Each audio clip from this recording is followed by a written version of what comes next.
ये कहानी एक औरत की है, एक ऐसी औरत जो अपनी जिंदगी के आखिरी पड़ाव पर टूटे दिल और थकी हड्डियों के साथ अपने हक की जंग लड़ने निकली। लेकिन ये कहानी सिर्फ उस औरत की नहीं है, ये उस तूफान की दास्तान है जिसने हिंदुस्तान की नींव को हिलाकर रख दिया। इस औरत को लेकर एक ऐसा फैसला हुआ जिसने सियासत के तख्त को पलट दिया, मंदिर का ताला खुलवा दिया, इस मुल्क को दो धड़ों में बांट दिया। यह कहानी शाहबानों की है, यह कहानी भारत की है।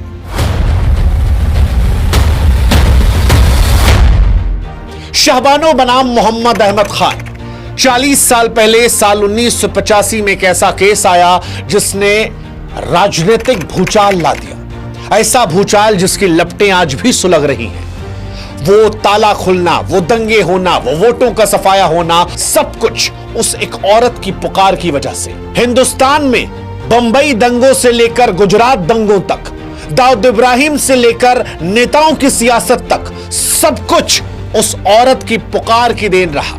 इंदौर की वो 62 साल की विधवा जो 5 बच्चों की मां रही, शाहबानो, उसकी आंसुओं से भरी आंखें उम्मीद भरे दिल के साथ जब वो देश की सर्वोच्च अदालत में अपने हक की गुहार लगाने पहुंची, तब इस देश को नहीं पता था कि इस देश का भविष्य कैसे उस एक केस की वजह से बदल जाएगा। वो कोई साधारण औरत नहीं थी, ना उसका केस कोई मामूली था। ये वो जंग थी जिसने हिंदुस्तान को झकझोर कर रख दिया। एक ऐसा फैसला आया जिसने राजीव गांधी की सरकार को घुटनों पर ला दिया। और सच कहें तो इस फैसले के बाद जो कुछ हुआ, उसके बाद आज तक कांग्रेस यूपी बिहार से गायब है। कांग्रेस को इस केस ने यूपी बिहार से मानो नेस्तनाबूद कर दिया। राम मंदिर की राह को इसी केस ने खोल दिया। वो देश जहां इस्लाम खतरे में है, वहां से हिंदू खतरे में है तक इस एक औरत की आवाज ने हिंदुस्तान को 2 हिस्सों में बांट दिया। और 40 साल बाद अब एक बार फिर उस केस की चिंगारी फिर से सुलग रही है। 7 नवंबर 2025 को एक फिल्म आने वाली है जिसका नाम है हक। यामी गौतम इमरान हाशमी उस दौर को फिर से जिंदा करने जा रहे हैं। हमें लगा कि जब एक बार फिर से इस कहानी को दोहराया जा रहा है तो क्यों ना इस कहानी को हम आपको बताएं, क्योंकि यह फिल्म सिर्फ अतीत की कहानी नहीं बल्कि आज के भारत के नफ्स को भी टटोलती है, जहां पर यूनिफॉर्म सिविल कोड की गूंज एक बार फिर सुनाई पड़ेगी और फिर शाहबानों के संघर्ष, उस फैसले के असर और उस तूफान का जिक्र होगा जिसने भारत को हमेशा हमेशा के लिए बदल दिया। शाहबानों की कहानी को सुनना है, समझना है तो शुरू से सुनना समझना पड़ेगा। और आपको हमें व्हाट्सएप पर फॉलो भी करना पड़ेगा ताकि हमारा आपका रिश्ता भी मजबूत होता रहे, ये कहानियों का सिलसिला आप तक यूं ही पहुंचता रहे। व्हाट्सएप चैनल का लिंक जो है हमने कमेंट सेक्शन में दे रखा है, डिस्क्रिप्शन में दे रखा है, जुड़िएगा जरूर। आप शुरू करते हैं शाहबानों से। शाहबानों का जन्म साल 1916 को मध्य प्रदेश के इंदौर शहर में हुआ। 16 साल की उम्र में उसकी शादी मोहम्मद अहमद खान से कर दी गई जो एक वकील थे। शाहबानों ने अपनी जिंदगी अपने पति और 5 बच्चों की परवरिश में गुजार दी, लेकिन 1975 में 59 साल की उम्र में उनकी जिंदगी उस वक्त उजड़ गई जब उनके पति ने उन्हें तलाक दे दिया। मोहम्मद अहमद खान ने दूसरी शादी कर ली। शाहबानों को उनके घर से बेदखल कर दिया गया। 5 बच्चों की मां बिना किसी आर्थिक सहारे के सड़क पर आ गई थी। उस दौर में मुस्लिम पर्सनल लॉ के तहत तलाकशुदा महिलाओं को सिर्फ इद्दत की अवधि यानी 3 महीने तक का गुजारा भत्ता मिलता था।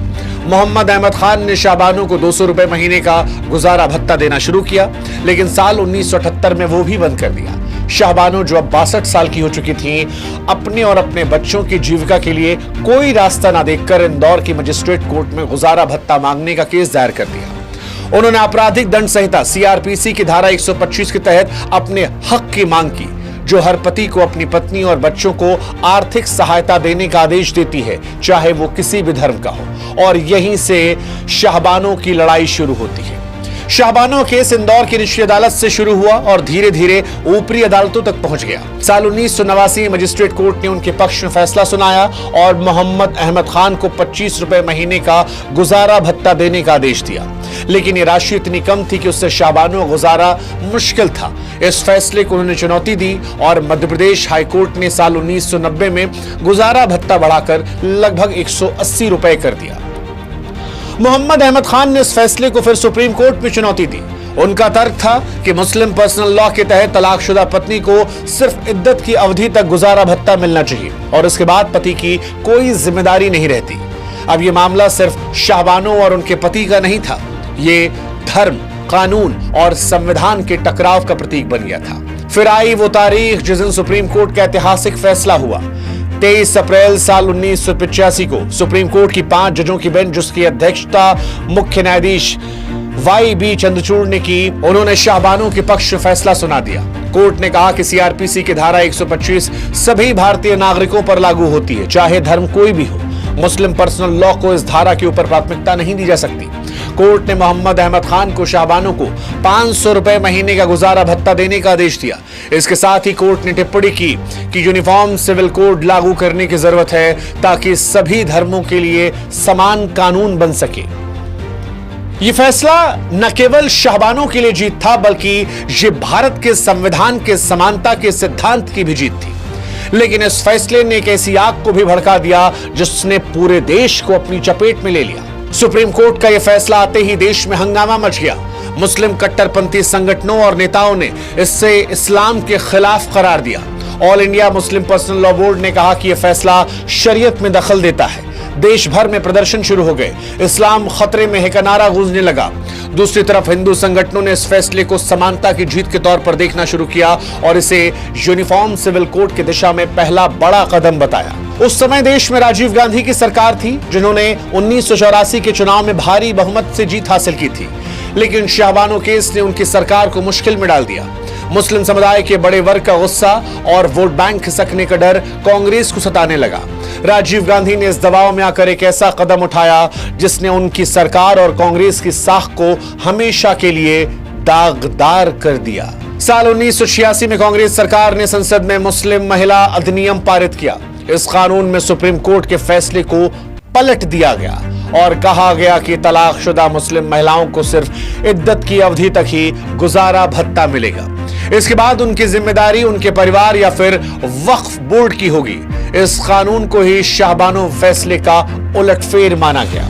इस कदम ने न केवल शाहबानो के हक को छीन लिया, बल्कि यह साबित कर दिया कि धर्म आधारित वोट बैंक की सियासत संविधान के ऊपर हावी हो सकती है। लेकिन इस फैसले की कहानी सिर्फ यहीं तक नहीं थी और इसका असर भी सिर्फ यहीं तक नहीं था। कांग्रेस के इस कदम को हिंदू संगठनों ने मुस्लिम तुष्टीकरण के तौर पर देखना शुरू कर दिया। उस दौर में विश्व हिंदू परिषद और राष्ट्रीय स्वयंसेवक संघ यानी RSS ने इसे हिंदुओं के साथ अन्याय बताया। इस गुस्से ने अयोध्या में राम मंदिर आंदोलन को हवा दी और साल 1986 में ही बाबरी मस्जिद का ताला खोलने का आदेश आ गया, जिसमें कई लोगों ने माना कि शाहबानो मामले में मुस्लिम समुदाय को खुश करने के बाद अब उस दौर की राजीव गांधी सरकार ने हिंदुओं को खुश करने के लिए ये कदम उठाया है। और आज भी उस फैसले को लेकर कई लोग ये चर्चा करते हैं कि अगर उस दौर में ये ताला ना खुला होता तो क्या आज भव्य राम मंदिर होता, क्या देश में दंगे होते, क्या इस देश में हिंदू मुस्लिम की सियासत उस चरम तक पहुंचती जितनी चरम पर शाहबानो केस की बात पहुंची। खैर, राम मंदिर आंदोलन ने धीरे धीरे जोर पकड़ा। साल 1992 में बाबरी मस्जिद का ढहना और उसके बाद हुए दंगों ने इसे चरम पर पहुंचा दिया। हजारों लोग मारे गए, देश में सांप्रदायिक तनाव चरम तक पहुंच गया। शाहबानो केस जो शुरू में एक औरत के हक की लड़ाई थी, अब हिंदुस्तान में हिंदू मुस्लिम टकराव का प्रतीक बन चुका था। शाहबानो केस और उसके बाद के घटनाक्रम ने कांग्रेस की सियासी जमीन को भी खोखला कर दिया। और आपको जानकर हैरानी होगी कि 90 के दशक के बाद से ही कांग्रेस का कोई भी व्यक्ति, ना यूपी ना बिहार, आज तक मुख्यमंत्री नहीं बन पाया। शाहबानो का असर यह था। 1989 के चुनाव में कांग्रेस को जबरदस्त हार मिली। बीजेपी जो उस समय एक बहुत छोटी पार्टी थी, उसने राम मंदिर आंदोलन के दम पर अपनी ताकत बढ़ाई। 1984 में जहां बीजेपी के पास सिर्फ 2 सीटें थी, वो अगले चुनाव में 85 हो गई। शाहबानो केस अप्रत्यक्ष तौर पर बीजेपी के उदय का एक बहुत बड़ा कारण बना। वैसे शाहबानो केस सिर्फ एक औरत की जंग नहीं थी, यह संविधान, धर्म और समानता के सवालों का टकराव था। सुप्रीम कोर्ट के फैसले ने यूनिफॉर्म सिविल कोड की जरूरत को रेखांकित किया था, लेकिन साल 1986 के कानून ने उस दिशा में कदम बढ़ाने की बजाय पीछे हटने का रास्ता चुना। आज 40 साल बाद एक बार फिर देश में यूसीसी की बात जोर पकड़ रही है। बीजेपी ने इसे अपने एजेंडे में शामिल किया है। कई राज्यों में इसके लिए कदम भी उठाए जा रहे हैं। शाहबानो केस आज भी भारत में बहस की चर्चा है कि क्या भारत में सभी धर्मों के लिए एक समान कानून हो सकता है? क्या धर्म और संविधान के बीच संतुलन बनाया जा सकता है? ये सवाल आज भी उतने प्रासंगिक हैं जितने साल 1985 में थे। और इसीलिए जब 7 नवंबर 2025 को रिलीज होने वाली फिल्म हक, जो शाहबानो की जिंदगी को, उनकी कहानी को बड़े पर्दे पर ला रही है, जिसमें यामी गौतम इमरान हाशमी एक्ट कर रहे हैं, तो फिर यह चर्चा तेज होगी कि शाहबानो ने उस दौर में कैसे सियासत, सामाजिक तनाव और धार्मिक टकराव को दिखाया था, बढ़ाया था, और उसका असर कैसे आज तक हो रहा है। फिल्म का ट्रेलर जो है वो अभी भी चर्चा में है। यामी गौतम इसमें एक किरदार में है जो अपनी जिंदगी की आखिरी सांस तक लड़ने के लिए बात रखती है। इमरानी कहानी क्या है वो पता नहीं, फिल्म कौन डायरेक्ट कर रहा है, कैसे डायरेक्ट कर रहा है, वो सारी बातें बात की है। लेकिन कहानी ये है कि ये फिल्म आज के भारत के लिए एक आईना है, जहां यूसीसी और सांप्रदायिक सौहार्द को लेकर फिर सवाल उठ रहे हैं। सच कहें तो शाहबानो की कहानी सिर्फ एक औरत की जंग नहीं थी, ये भारत के उस दौर की कहानी है जब एक फैसले ने पूरे मुल्क को हिला दिया। ये कहानी संविधान, धर्म, सियासत और समाज के साथ साथ हक और हार के बीच टकराव की है। शाहबानो ने अपने हक के लिए जो आवाज उठाई, उसने न केवल उनकी जिंदगी को प्रभावित किया, बल्कि भारत की सियासत, समाज और इतिहास को भी हमेशा के लिए बदल दिया। ये घटना हमें सोचने पर मजबूर करती है कि क्या हमने शाहबानो के संघर्ष से कुछ सीखा? क्या हम एक ऐसे भारत की तरफ बढ़ रहे जहां हर औरत को उसका हक मिले, चाहे वो किसी धर्म की हो?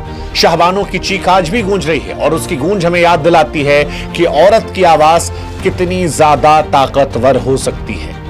कैसे एक औरत बुढ़ापे में जो अपने हक के लड़ने गई, वो हिंदुस्तान के भविष्य को हमेशा के लिए बदल सकती है। ये कहानी शाहबानो की सिर्फ नहीं है, ये कहानी हिंदुस्तान की है। जय हिंद, जय भारत, नमस्कार।